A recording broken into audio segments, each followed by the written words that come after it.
안녕하세요. 오경스님입니다. 오늘은 원각경 마지막 강의입니다. 그래서 제12장 현선수 보살장 마지막 장입니다. 이 장을 하겠습니다. 경문을 보겠습니다. 143페이지에 있습니다.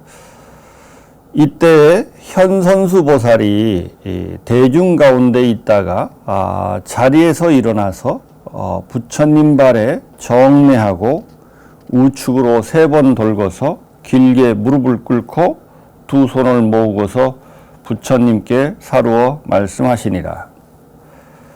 대비하신 세존께서 널리 우리들과 말세 중생들을 위해서 이와 같은 부사이한 일들을 열어서 깨닫게 해 주셨습니다.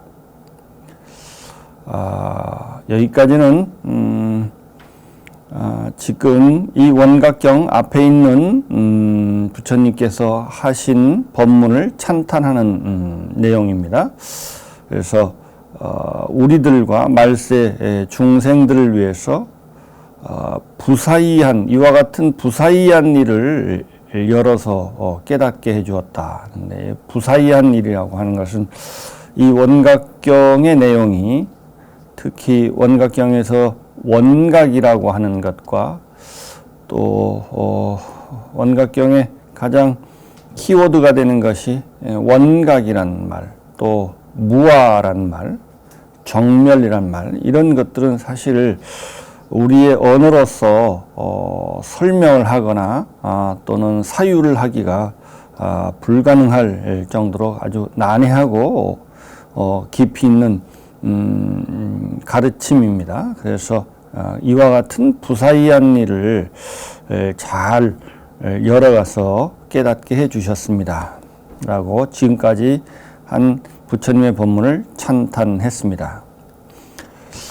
세존이시여, 이 대승의 가르침은 이름을 무엇이라고 해야 하며 어떻게 받들어 지녀야 하며 중생들이 닦아 익힘에 어떠한 공덕을 얻으며 우리들이 경을 지닌 사람을 어떻게 보호해야 하며 이 가르침을 유표를 하면 널리 펼치면 어떠한 경지에 이릅니까? 이것이 이제 이 장의 질문입니다. 이 대승의 가르침, 이 원각경을 어떻게 어떠한 이름, 어떻게 이름을 뭐라고 해야 되며 어떻게 받들어 지녀야 하고 중생들이 이 원각경의 가르침에 따라서 닦아 익히면 어떠한 공덕을 얻을 수 있으며 또 우리들이 이 경을 지닌 자를 어떻게 보호를 해야 하고 또 이 경을 널리 세상에 펼치면 어떠한 경지에 이를 수 있습니까? 라고 하는 질문입니다. 여기에 대해서 이제 대답하는 것이 제12장의 내용입니다. 이런 말을 해 마치고 오체 투지하고서 이와 같이 3번 척했다 마쳤다 다시 시작했느니라. 이때 세존께서 현선수 보살에게 고해 말씀하시되 선제라 선남자야, 너희들이 이에 능히 모든 보살들과 말세 중생들을 위해서 열애의 이와 같은 가르침, 이와 같은 가르침은 이 원각경이죠. 이와 같은 경의 가르침에 공덕과 이름을 물으니 너희들은 잘 들으라. 마땅히 너희들을 위해서 설하리라. 이때 현선수 보살이 이 가르침을 받들어 환희하면서 대중과 함께 조용히 경청을 했느니라. 다음 문제, 이 질문에 대해서 부처님의 대답입니다. 선남자야, 이 경은 백천만억 항아의 모래 숫자만큼의 많은 모든 부처님께서 설하신 바이며 삼세의 열애가 모든 삼세의 이 부처님들께서 수호하시는 바이며 수호한다는 것은 아주 소중하기 때문에 잘 지킨다는 거겠죠. 그만큼 모든 부처님께서 소중하게 여기시는 바이고 시방의 보살들이 다 귀하는 바이며 12부경의 청정한 안목이다. 12부경이라는 것은 부처님의 모든 가르침을 12부경이라고 합니다. 12부경이라고 하는 것은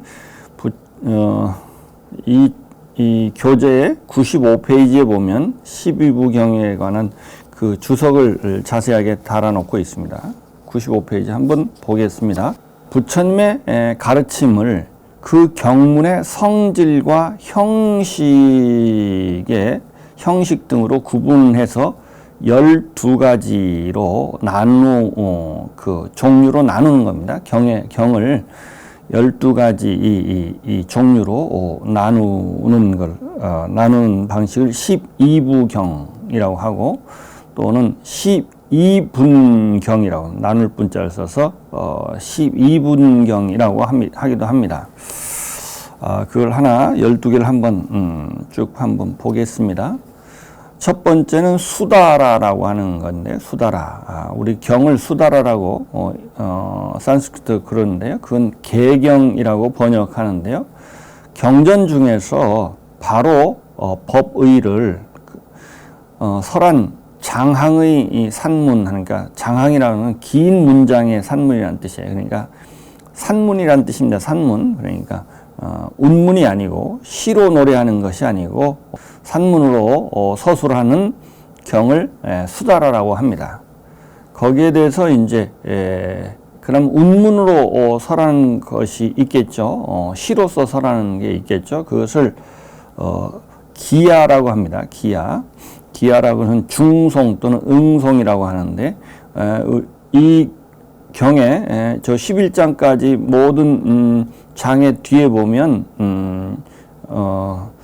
그 운문에 시가 있습니다. 이것을 기야라고 하는데 이걸 중송이라고 합니다. 이것은 산문이 경문 뒤에 그 산문이 설한 내용을 다시 설하는 겁니다. 그래서 중송이라고 합니다. 그러니까 이제 앞에서는 산문으로 설하고 그 내용을 운문으로 시로서 설하는 겁니다. 이것은 거기에 대해서 또 가타라고 하는 게 있는데 이것은 풍송, 고기성이라고 해서 처음서부터 산문이 없고 바로 시로서 부처님께서 하고자 하는 말씀을 바로 하는 것, 그것을 고기성 또는 풍송이라고 하는데 그걸 가타라고 합니다. 그러니까 기야나 가타는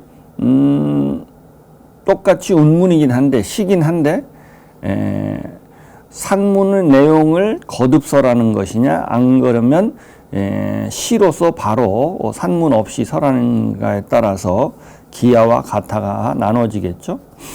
그 다음에 이제 니다나라고 하는 것이 있어요. 이건 인연이라고 번역하는데요. 부처님의 설법 교화의 인연을 설한 것. 그러니까 부처님이 누구를 만나서 어떤 상황에서 어떤 이제 뭐 이렇게 여러 가지 앞뒤 사정이 있죠. 부처님께서 법을 설하는 거 말고 그 부처님의 삶이라든가 부처님 누구를 만나서 어떤 상황이 벌어졌다든가 이런 앞뒤 이 사정을 설명하는 것이 이 니다나라고 합니다. 이걸 인연이라고 합니다.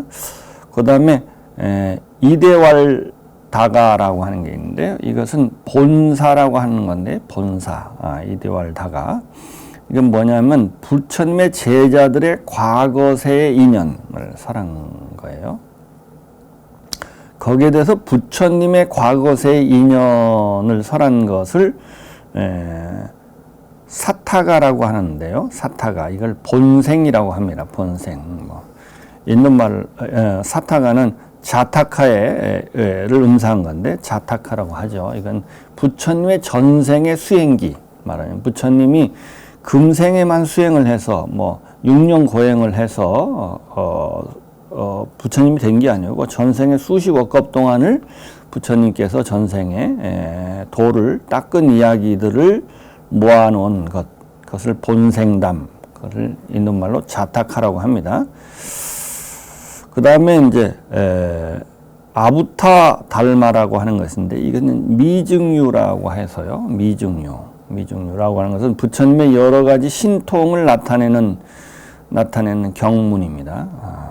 미증유. 그 다음에 아바타나라고 하는 게 있습니다. 이건 비유입니다. 부처님께서 법을 설할 때 비유를 많이 들어요. 굉장히 어려운 내용을 비유로서 아주 쉽게 이해할 수 쉽게 비유로서 설하는 경우가 많은데 그 부처님의 말씀 중에 그 비유를 아바타나라고 합니다. 그 다음에 부처님이 법을 설할 때 그 문답으로서 설하는 거예요. 묻고 대답하는 이렇게 꼬치꼬치 묻고 거기에 대해서 부처님께 자세해서 이렇게 대답하는 방식의 그 설법의 방식이 있어요. 이것을 우바대사라고 합니다. 우바대사. 논의라고 하는데요. 그 문답 형식의 경문을 그 우바대사, 논의라고 합니다. 거기에 대해서 우바대사에 대해서 묻지 않는 데 설하는 것이 있어요. 이걸 무문자설이라고 하는데 이것을 인도말로 우타나라고 합니다. 우타나. 이것은 이제 무문자설, 묻지 않는데 스스로 부처님께서 법을 설하는 격을 우타나라고 합니다. 그 다음에 이제 비불약이라고 하는 것이 있는데 이것을 방광이라고 합니다. 방광. 그러니까 이 원각경도 대방광, 뭐 원각, 수다라, 요의경 뭐 이렇게 하는데요. 방광이란 말은 뭐냐면 방자는 이 방정하다, 반듯하다, 바르다는 뜻이에요. 광자는 넓을 광자인데요. 그러니까 방광, 비불약은 방광이라고 번역하는데 부처님의 가르침 중에 방정하고 광대한 진리, 그러니까 우리의 상상력을 뛰어넘는 굉장히 뭐 어마어마한 그 어떤 상황을 묘사하는 그 부처님의 가르침을 방광이라고 합니다. 12번째는 화가라라고 하는 거 있는데 이걸 숙이라고 번역하는데 제자들이 다음 생에 날 곳을 예언하거나 보살들에게 성불의 너는 내 생에 성불할 것이라고 말하자면 예언을 하는 것을 숙이라고 합니다. 숙이. 그런 이제 그러니까 부처님께서 제자들 축복할 때 가장 최고의 축복이겠죠, 말하자면. 그렇죠? 그래서 이런 내용을 담고 있는 것을 화가라라고 하는데 이걸 숙이라고 번역합니다.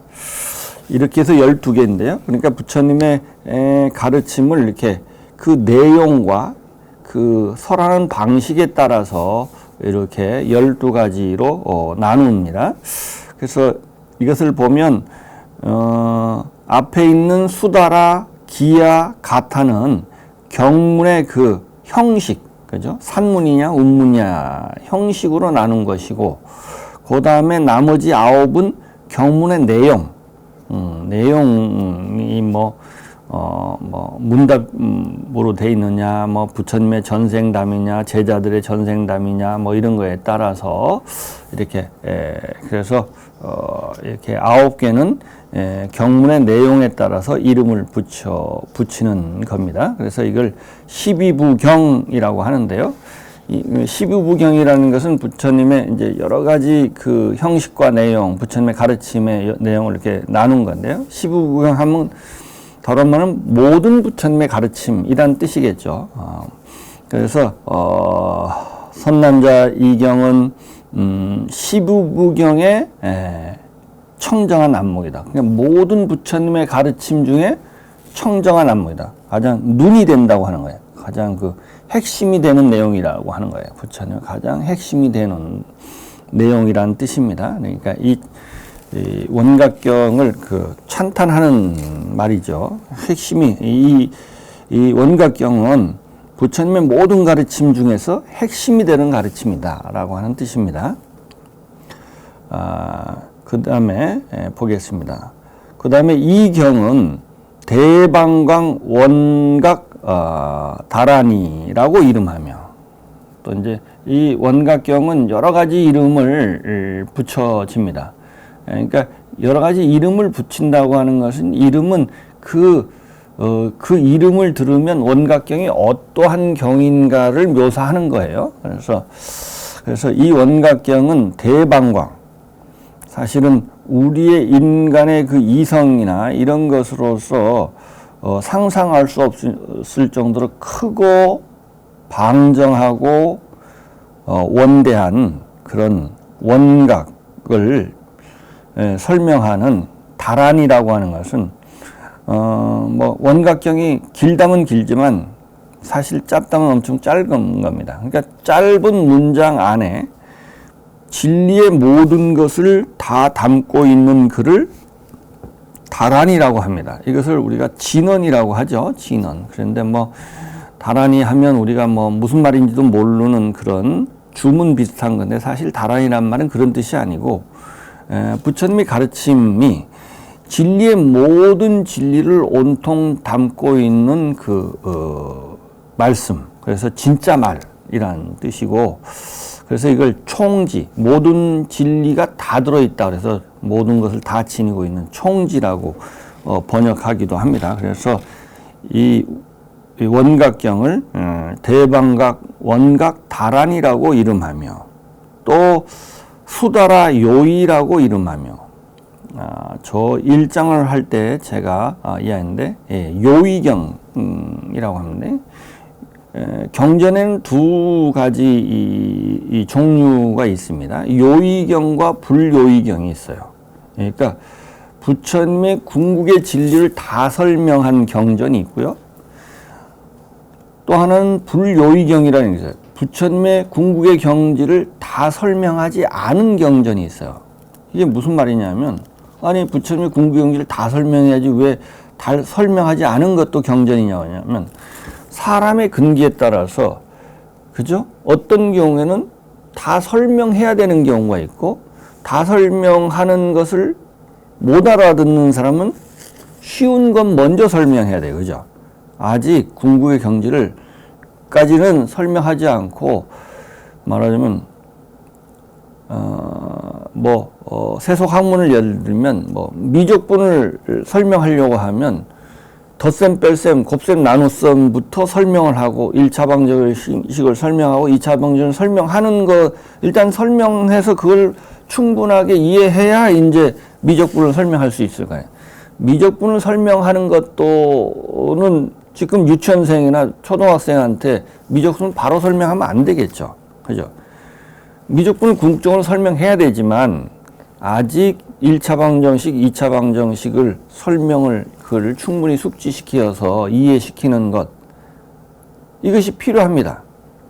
이 과정을 거쳐야 궁극의 요의경을 설할 수 있기 때문입니다. 그래서 불요의경도 부처님의 가르침입니다. 그죠? 이것도 중생의 근기를 성숙시키기 위해서는.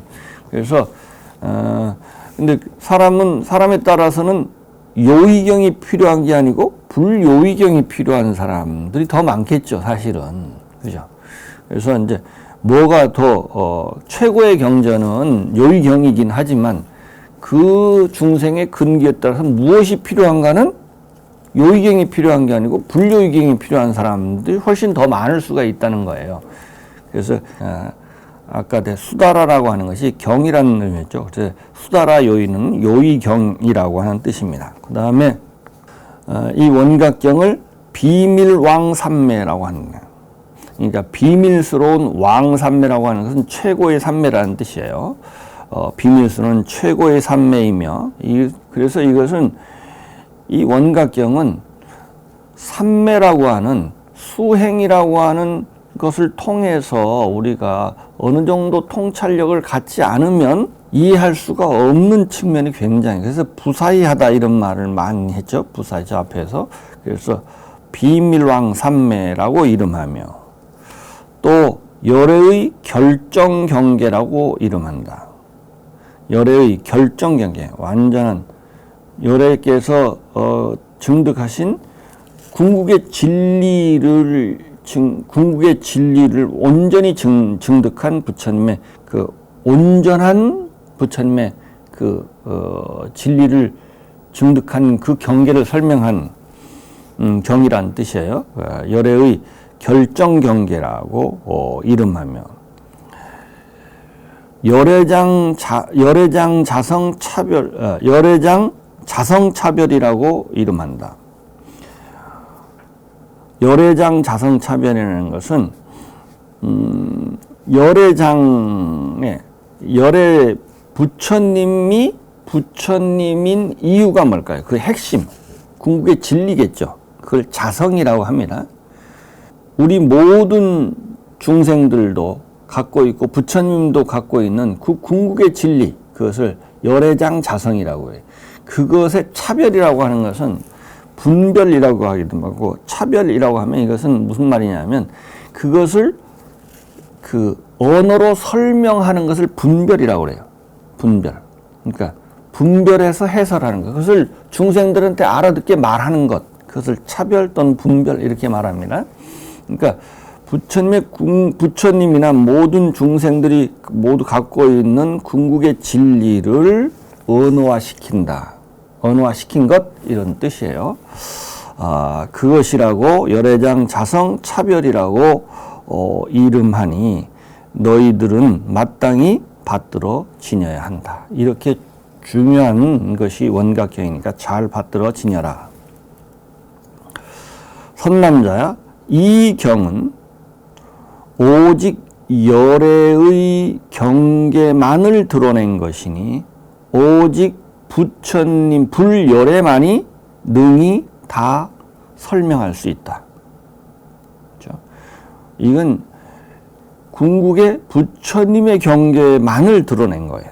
그래서 그렇기 때문에 이게 요의경이죠. 그래서 오직 부처님만이 이 궁극의 이 원각경을 이해할 수 있고 설할 수 있다는 겁니다.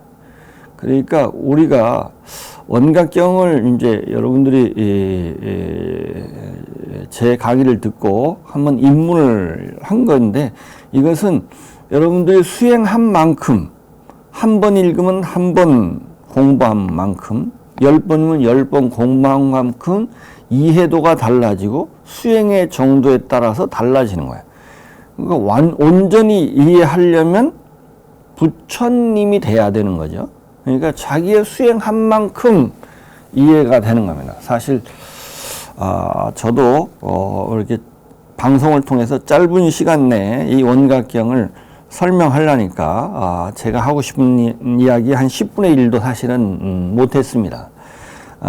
할 말이 많은데요. 그렇지만 방송이기 때문에. 근데 하여튼 강의를 통해서 듣는 것보다 자기가 수행을 통해서 또 자기가 열심히 사유하고 관찰하는 걸 통해서 공부의 깊이만큼 원각경은 더 깊은 의미를 읽어낼 수 있습니다. 그래서 오직 불열애만이 능히 다 설명할 수 있고 또 이해할 수 있다고 하는 겁니다. 그래서 만약 모든 보살과 말세 중생들이 이 원각경을 의지해서 수행을 하면 점차로 증진해서 끝내는 부처님의 경지에 이를 수 있을 것이다. 선남자 이 경은 또 이름을 돈교대승이라고 이름하니, 돈교라고 하는 건 몰록 깨쳐 들어가는 가르침이라는 뜻이에요. 몰록. 바로 말하자면 시간적 점차로 닦아서 들어가는 게 아니고 몰록 닦아서 들어가는 가르침을 돈교라고 하는데, 그것은 이제 돈교라는 게 따로 있는 건 아니고요. 그 사람이 전생에 많은 수행을 하면 바로 알아듣겠죠. 그죠? 아무리 어떤 사람은 똑같은 가르침을 듣고도 바로 깨쳐서 궁극의 진리를 이해하는 사람이 있는가 하면, 어떤 사람은 이해를 못하는 사람이 있어요. 그죠? 그래서 그 가르침이 아니고 그것은 그 사람 중생들의 근기예요. 그래서 돈기가 있고 점기가 있어요. 그래서 전생에 많은 수행을 한 사람은 몰록 깨쳐서 들어갈 수 있는 근기를 돈기중생이라고 합니다. 그래서 돈기중생은 이것을 의지해서 깨달을 수 있을 것이며, 이것을 쫓아서 깨달을 것이며, 점차 닦는 일체 중생들도 다 이 경전은 섭한다. 그러니까 돈기중생은 그러니까 전생에 많은 수행을 해서 부처님의 가르침을 들으면 듣자마자 바로 깨치는 사람이 있고, 그런 사람한테도 이 경전이 유용하고, 또 점차로 닦아서 들어가는 그 나머지 좀 중근기나 하근기 중생들도 읽으면 이 경전을 차츰차츰 닦아 들어가면 이 경전이 수행에 도움이 된다고 하는 거죠. 그래서 점차 닦는 일체 군품들에게도 군품들도 다 이 경전은 섭한다. 비유를 하면, 그 상황을 비유를 하면, 큰 바다는 작은 흐름을 사양하지 않는다. 큰 바다는요, 저 태평양은 한강과 같은 큰 강물도 받아들이지만 쫄쫄쫄 흐르는 개울물도 받아들여요. 그죠? 그와 같이, 그러니까 원각경은 대해와 같다는 거예요. 그러니까 근기가 큰 중생들도 거기에서 도움을 받을 수 있고, 근기가 하열한 중생도 다 그걸 통해서 도움을 받을 수 있다는 겁니다. 그래서 마치 큰 바다가 작은 흐름도, 큰 강물도 받아들이지만 작은 흐름도 사양하지 아니해서, 내지 문맹에는, 문자는 이 목입니다. 목이나 뭐 깔따구 같은 아주 자그한 곤충들도 건충들과 내지 아수라는 아주 큰 그 귀신입니다. 아수라 같은, 인간보다 훨씬 힘이 센 아수라 같은 그런 신들까지도 그 물을 먹는 자가 다 충만함을 얻을 수 있는 것과 같다. 그래서 원각경은 근기와 상관없이 돈기는 동기대로, 점수를 해야 되는 아직 하근기나 중근기나 하근기는 중근기와 하근기에 맞는 다 이익을 얻어서 다 충만함을 얻을 수 있다는 뜻이죠. 선남자, 가사, 어떤 사람이 칠보로서, 순전히 칠보만으로서 삼천대천세계를 가득 채워서 그것으로서 보시를 하더라도, 어떤 사람이 이 경전의 이름과 이 경전의 한 구절만을 듣는 것만 갖지 못하다. 그러니까 삼천대천세계를 칠보로 온전히 가득 채워서 그것을 다 중생들한테 보시한 공덕보다 이 경전의 이름만 듣거나 그 가운데 한 구절만을 듣는 것만에 이르지 못한다는 거죠. 선남자야, 가사 어떤 사람이 백천항하사의 모래 숫자만큼 많은 모든 중생들을 교화해서 아란과를 얻게 하더라도, 어떤 사람이 이 경전을 선설해서 반개송만이라도 분별, 여기서 저 위에는 차별이라고 하는데 분별이죠. 분별해서, 분별해서 해설하는 겁니다. 알아듣도록 설명하는 거예요. 알아듣도록 설명하는 것만 갖지 못하다. 그러니까 이 경전이 얼마만큼 중요하고 가치가 있다는 것을 말한 거죠.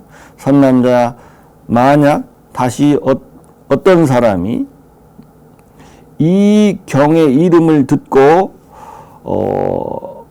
믿음이 생겨서 의심이 없다면, 마땅히 알라 이 사람은 한두 부처님께 복과 지혜를 심은 게 아니라 이와 같이 해서 모든 항아의 모래 숫자만큼의 일체 부처님 초소에서 선근을 심어서 이 경전의 가르침을 듣게 되고 이해하게 되는 것이다. 그러니까 여러분들이 이 경전을 들은 것만으로도 엄청난 전생에 복을 쌓았기 때문이고, 또 그것을 이해하는 것은 전생에 많은 부처님께 그 초소에서 복과 지혜를 쌓아야 이해할 수 있다는 뜻이죠. 그 다음에 너희들 선남자는 마땅히, 그렇기 때문에 말세에 이 수행을 하는 자, 이 경전을 의지해서 수행하는 자를 잘 보호를 해서 악마들과 외도들이 그 사람의 신심을 괴롭혀서 퇴굴치 않게 할지어다. 그러니까 우리 불자들은 부처님의 가르침을 의지해서 사는 사람들을 서로 격려하고 보호를 해서 사실 이 부처님의 가르침은 우리 중생들의 그 어떤 근기나 수준에 비하면 너무 그 부담스러울 만큼 힘들어요, 사실. 그렇기 때문에 서로 격려하고 서로 보호를 해서 퇴굴심, 그죠? 조금 불교에 관심을 가졌다? 너무 힘드니까, 그죠? 우리의 사실 업에 우리의 욕심을 채우는 것이 지상 과제인 우리 중생들의 그 근기에는 너무 부담스러우니까 대부분 조금 신심을 가졌다? 대부분 다 구만도의 중간에 포기한다고요. 근데 그렇지 않으려면 끊임없이 서로 격려하고 서로 보호를 해서 서로 불자들을 서로 이렇게 격려하면서 가야 된다고 하는 겁니다. 다음을 보겠습니다. 이때 모임 가운데에서 화수금강과 최세금강과 니람파 금강 등 8만 금강이 그 권석들과 더불어 자리에서 일어나서 부처님 발에 정례하고 부처님께 사로 말씀하시니라. 세존이시여, 만약 후 말세의 일체 중생들이 이 결정의 대승인, 완전한 온전한 대승인 원각경을 지녀서 지니면 내가 마땅히 그들을 잘 그 지닌 사람들을 수호해서 눈과 같이 보호를 하겠다. 눈과 같이 우리가 누구한테 공격을 받으면 신체에서 가장 먼저 눈을 먼저 막습니다. 그러니까 가장 그 소중하게 가장 소중하게 여기어서 그것을 이 경전을 수지 독송하는 사람을 보호하겠다, 이런 뜻입니다. 눈과 같이 보호한다는 것은 보호할 것이며, 내지 도량에서 수행하는 곳에 우리 금강들이 우리 이 도중들 수하들을 거느리고 가서 아침 저녁으로 잘 수호할 것이며, 그래서 하여금 퇴전치 않게 할 것이고, 또 그 집은 원각경을 의지해서 수행하는 사람의 집안에 가정은 내지 영원히 재앙과 장애가 없도록 할 것이며, 모든 역병이 사라지게 할 것이며, 역병이라는 건 전염병입니다. 그러면 코로나 같은 역병도 모두 사라지게 할 것이며, 또 재물과 그 보배들이 충만하게 해서 항상 모자람이 없게 하겠습니다. 모자람이 없게 하겠습니다. 그러니까 경제적으로 절대 모자람이 없고 어떤 모든 나쁜 일이 생기지 않게 하겠다는 겁니다. 이때 또 대범왕과 28천왕과 수미산왕과 호국천왕 등이 자리에서 일어나서 부처님 발에 정례하고 우측으로 3번 돌고서 부처님께 사로 말씀하시되, 세존이시여, 우리도 또한 이 경을 지닌 자를 보호를 해서 항상 안온케 하겠으며, 아주 편안하게 해서 마음에 퇴전함이 없게 하겠습니다. 라고 부처님께 맹세를 합니다. 이때 또 대력귀왕이 힘이 센 귀신의 왕입니다. 대력귀왕이 있으니 이름이 길반다라고 하는 대력귀왕이 있었습니다.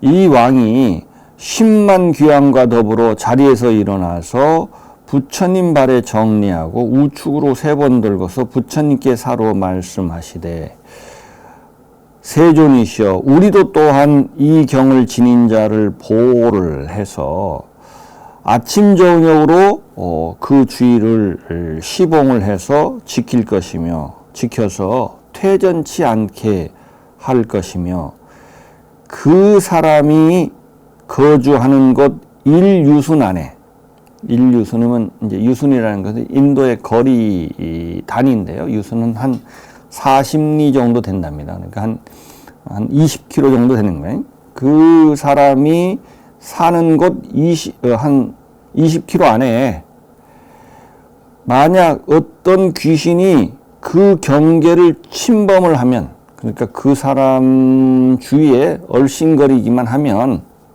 20km 안에만 들어오면, 경계 안에 들어오면 어떻게 하냐면 내가 마땅히 그들을 부수어서 가루를 만들어 버리겠습니다. 그러니까 철저하게 보호를 하겠다는 거죠. 철저하게 보호를 하겠습니다. 라고 하는 겁니다. 이것이 믿어집니까? 이것을 믿어야 돼요. 이게 이제 왜 믿어야 될까? 이게 정말 그럴까? 이게 무슨 말일까? 근데 이제 조금 이제 현대인들은 이걸 이제 조금 설득력 있게 말을 해야 되죠. 정말 그럴까? 이 세상에서 가장 힘이 센 게 뭘까요? 가장 힘이 센 게 진리예요. 그죠? 무슨 귀신의 힘보다 더 센 게 이치대로 세상이 되는 거죠. 1 더하기 2가 3인 그 이치대로 세상이 되는 거야. 그죠? 그러니까 이 세상에서 가장 힘이 센 신이 있다면 진리에 귀의합니다. 그죠? 최고의 신은 진리가 가장 힘이 세니까 진리에 귀의한다고요. 그래서 진리를 좋아하고 진리를 수호해요. 그죠? 이 부처님의 가르침이 진리라면, 그죠? 최고의 신이 최고의 신. 그러니까 여기서 말하는 이제 신들이, 그래서 절에 가면 이제 부처님 옆에 보면 신중단이라는 데가 있어요. 그래서 이 신들이 부처님을 좋아하고, 왜냐하면 부처님은 진리이기 때문에 진리를 좋아하고 진리를 수호합니다. 그래서 이 신들을 호법신중 이렇게 합니다. 호법신중. 법을 좋아하고 법을 보호하는 신들이에요. 그러니까 우리가 궁극적 진리를 추구하고 궁극적 진리에 부합한 삶을 살려고 노력하는 사람을 가장 좋아하고 그들을 수호한다고 하는 겁니다. 그래서 이제 이 원각경을 믿고 원각경의 가르침을 깊이 공부하고 이 진리를 찾아 나서고 진리에 근거해서 살려고 하는 사람들을 보호하고 수호하고 좋아하는 것. 이것이 너무나 당연한 거예요, 사실은. 그래서 옛날부터 우리가 정말 마음이 착하고 진리대로 살려고 순리대로 살려고 하면 선신이 돕는다라고 하는 것은 너무나 당연한 겁니다. 이게 이치로 그렇습니다. 이치로 사실은 이것을 그래서 믿으셔야 됩니다. 그러니까 정말 부처님 가르침대로 살면 이 세상의 모든 신들은 우리를 보호하고 지켜준다고 하는 겁니다. 그래서 부처님께서 이 경전을 설에 마치시니 모든 보살과 천룡 귀신들과 팔부 권속과 모든 천왕과 범왕 등의 일체 대중들이 부처님의 설한 바를 듣고 모두 크게 기뻐하면서 믿어 지녀서 받들어 행했느니라. 그래서 이렇게 이 경전이 이제 마쳤습니다. 원각경이 이렇게 해서 마치는데, 마지막으로 제가 한 말씀 드리면, 부처님의, 우리가 이제 우리 불자들은 부처님의 가르침을 의지해서 우리의 삶을 영위하는데요. 불교에서 가장 중요한 게 뭐냐면 보리심을, 발심을 하라, 이런 말을 많이 들어봤습니다. 보리심을 바라라라고 하는 말을 들어봤을 겁니다. 그래서 가장 불교 공부를 하든 뭐 수행을 하든 가장 중요한 것은 우리가 진리를 알고자 하는 마음, 보리심이 마음 안에 가득해야 됩니다. 그 다음은 진리를 알고자 하는 마음, 진리에 대한 갈망이 있어야 돼. 이게 보리심이, 깨닫고자 하는, 진리를 알고자 하는 마음이 이게 이제 보리심인데요. 그래서 진리에 대한 신심, 관심이 있어야 합니다. 그래서 그런 마음이 있는 사람은 진리를 위해서 희생하고 봉사하고 자신의 모든 것을 바칩니다. 그죠? 자기의 시간과 노력과 재물을 다 바쳐요. 그래서 그런 마음이, 그런 마음을 불교에서는 신심이라고 합니다. 그런 것을 항상 좀 마음에 좀 충만했으면 좋겠고요. 그래서 우리가 이제 조금 이렇게 불교에 관심이 있다가 조금 지나면 이게 사라져요. 사실은 막 세속적인 욕심을 자극하고 그런 거면 끊임없이 이렇게 관심을 갖는데, 인간은 기본적으로 욕심이 있기 때문에 욕심을 충족하는 것이 아니면 조금 관심을 가졌다, 그 관심이 사라지는데요. 그래서 진리에 대한 아주 집요함이 있어야 돼요. 사실 이게 뭐 알아도 되고 몰라도 되고, 궁극의 진리를 아는 것보다 더 급선무가 없고 더 가치 있는 일이 없는데, 이런 거에 대해서 그냥 그런 것은 나한테 현실적인 도움이 안 되니까 그런 것은 저기 자꾸 순위가 밀려요. 그래서 궁극의 진리를 알지 않으면 우리의 삶은 전혀 의미가 없습니다. 우리가 하는 모든 어떤 주장을 할 수도 없습니다. 그죠? 그래서 가장 먼저 지적 어떤 성실성이 있어요. 모르면 알고자 하는 진실한 마음이 있어야 됩니다. 그래서 그런 마음을 잊고 그런 마음이 없어지지 않기 위해서는 우리의 욕심과 집착, 번뇌와 망상을 버려서 마음이 깨끗해지고 마음이 순수해지면 진리에 대해서 아주 예민해집니다. 이게 예민해져야 경전을 보면 이게 무슨 말을 하는 것 같다는 느낌이 와요. 사실은 이런 욕심을 버리고 항상 착한 일을 하고 이런 마음을 맑히고 순수함이 있어야 이 사람이 이해한 불교만이 바른 불교가 될 수 있습니다. 그래서 불교가 무엇이냐 이렇게 하면 저는 합리주의다 이렇게 말하고 싶어요. 합리주의다. 끝없는 합리주의다. 다른 말로 하면 불교는 이치에 부합하려고 끊임없이 노력하는 거예요. 이치에 부합하려고. 그래서 불교는 진리를 추구하는 종교입니다. 불교는 깨달음의 종교다. 깨닫는다는 게 뭐예요? 진리를 아는 것을 깨달음이라고 해요. 끊임없이 우리는 진리를 추구해야 되고요. 그런 마음이 간절해야 되고요. 그래서 우리가 조금이라도 알려진 자기한테 이해된 진리의 근거에서 살고 그 진리에 부합한 삶을 살려고는, 그러니까 부처님의 가르침에 부합한 삶을 살려고 노력을 해야 돼요. 그래서 진리를 설한 부처님의 가르침은 우리 삶의 지침이고 우리 불자들의 모든 신행의 지침서가 돼야 돼요. 그죠? 그러니까 이 지침서는 평생을 우리가 딱 가까이 두고 끊임없이 공부하고 그 바탕 위에서 진리의 근거에서 살고 진리에 부합한 삶을 살려고 노력하면 선신이 돕는다. 위에서 그랬잖아요. 이 경을 지닌 자들이 모든 신들이 돕듯이 우리가 보이는 이 중생들도 우리를 도와줄 뿐만 아니라 보이지 않는 모든 신들도 우리를 도와준다고 합니다. 이런 간절한 마음을 가지고 이 원각경을 배운 것이 계기가 돼서 더 경전 공부에 열심히 하고 진정한 불자로서 거듭났으면 좋겠습니다. 이상으로 원각경 강의를 모두 마치도록 하겠습니다. 감사합니다.